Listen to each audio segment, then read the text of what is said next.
భక్తి సోపానం యూట్యూబ్ ఛానల్కి స్వాగతం. ప్రతి వీడియోతో ఒక కొత్త దేవాలయ సందర్శన, ఎన్నో ఆధ్యాత్మిక విషయాలు మీ ముందుకి తీసుకురావడానికి ప్రయత్నం చేస్తున్నాము. అలాగే ఈ వీడియో కూడా ఆశాంతం స్కిప్ చేయకుండా చూడండి. ఎంతో అద్భుతమైన ఒక దేవాలయం మీకు ఇప్పుడు చూపించబోతున్నాం. అదే విశాఖపట్నం సమీపంలో అడవివరంలో ఉన్న శ్రీ కాలభైరవ స్వామి ఆలయం. ఇక్కడే దీన్ని భైరవ కోన అని కూడా పిలుస్తూ ఉంటారు. కాలభైరవుడు శివుని స్వరూపం, శివుని అవతారంగా పూజిస్తూ ఉంటారు. ఈ కాలభైరవ స్వామి వాహనం శునకము, కుక్క. ఈ కాలభైరవుడు అపార శక్తివంతుడు. ఈ కాలభైరవ స్వామి ఆలయాలు దేశంలో ఎన్నో ఉన్నాయి. వాటిల్లో ముఖ్యమైనది మనం చెప్పుకోవలసింది వారణాసి, అదే కాశీలో ఉన్న కాలభైరవ స్వామి ఆలయం. ఈ వారణాసి లేదా కాశీ క్షేత్ర పాలకుడు శ్రీ కాలభైరవ స్వామి. మిగతా ఆలయాలు సందర్శించే ముందర కాలభైరవ స్వామి ఆలయాన్ని సందర్శించుకొని భక్తులు మిగతా ఆలయాలన్నీ దర్శించుకోవడానికి వెళ్తూ ఉంటారు. అలాగే ఈ సింహాచలం సమీపంలో గల అడవివరంలో ఉన్న శ్రీ కాలభైరవ స్వామి ఆలయం కూడా ఎంతో శక్తివంతమైనది, ఎంతో పురాతనమైనది.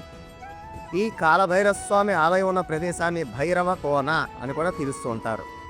ఈ కాలభైరవ స్వామి సింహాచల క్షేత్ర పాలకుడు. ఇది చాలామందికి తెలియదు. మనం ఎక్కడైనా ఒక దేవాలయ సందర్శనకి వెళ్ళినప్పుడు మొదట క్షేత్ర పాలకుడిని దర్శించుకొని తర్వాత ముఖ్య ఆలయాన్ని సందర్శనానికి వెళ్ళాలి. అలాగే ఈ సింహాచలం వచ్చే భక్తులు వారికి తెలియదు కాబట్టి మొదట స్వామివారిని, సింహాచలం కొండ మీద ఉన్న స్వామివారిని, వరాహలక్ష్మీనరసింహస్వామిని దర్శించుకొని తిరిగి వెళ్ళిపోతుంటారు. కానీ దాని దగ్గరలోనే 4-5 కిలోమీటర్ల దూరంలో ఉన్న ఈ స్వామివారి గురించి చాలామందికి తెలియదు, దర్శించుకోకుండానే వెళ్ళిపోతుంటారు. వారందరికీ కోసం కూడా ఈ వీడియో నేను రూపొందిస్తున్నాను. ఈ వీడియో చూసి ప్రతి ఒక్కరూ కూడా ఈ అపార శక్తివంతమైన శ్రీ కాలభైరవ స్వామి ఆలయాన్ని దర్శించుకోవాలని నేను కోరుకుంటున్నాను. ఈ కాలభైరవ స్వామి ఈ సింహాచల క్షేత్ర పాలకుడు. సుమారు మనం రోడ్డు మీద నుంచి 1 కిలోమీటర్ దూరం నడిస్తే కనుక ఈ కాలభైరవ స్వామి ఆలయాన్ని మనం చేరుకోవచ్చు. ఇది అడవి ప్రాంతంలో ఉంటుంది కాబట్టి భక్తులు ఒక గ్రూపు లేదా సమూహంతో వెళితే బాగుంటుంది. అమావాస్య రోజుల్లో విశేష భక్త తాకిడి ఇక్కడ ఈ ఆలయానికి ఉంటుంది. మిగతా రోజుల్లో సామాన్యంగా ఉంటుంది. అమావాస్య రోజుల్లో కనుక చాలామంది జనాలు వచ్చి స్వామిని దర్శించుకుంటూ ఉంటారు. స్వామివారికి బూడిద గుమ్మడికాయల్లో దీపం వెలిగించి పెడితే కనుక తమ కోరికలు తీరుతాయని, అలాగే దుష్టపీడలు, ఇతరత్రా దోషాలు తొలగిపోతాయని భక్తుల విశ్వాసం. స్వామివారికి అమావాస్య రోజుల్లో విశేషమైన పూజలు జరుగుతూ ఉంటాయి ఇక్కడ.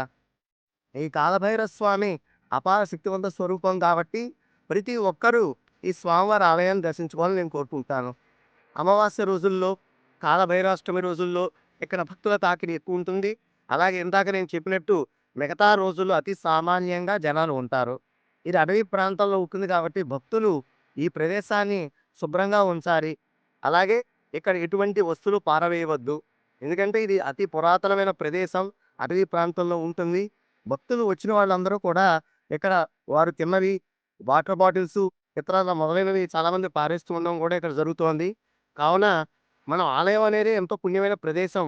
అలాంటి ఆలయ సందర్శనకి వెళ్ళినప్పుడు మనం శుభ్రంగా ఉంచే ప్రయత్నం చేయాలి కానీ దాన్ని నాశనం చేయకూడదు. ఆ ప్రాంతాన్ని ఎంతో మనం సురక్షితంగా ఉంచాలి. మనం ఇది గుర్తుంచుకున్న ప్రతి భక్తులు కూడా ఎంతో పురాతనమైన ఈ కాలభైరవ స్వామి ఆలయాన్ని దర్శించుకోవాలని నేను మనస్ఫూర్తిగా ప్రార్థిస్తున్నాను. నమస్కారం.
అందరూ తప్పకుండా మా ఛానల్‌ని లైక్ చేయండి.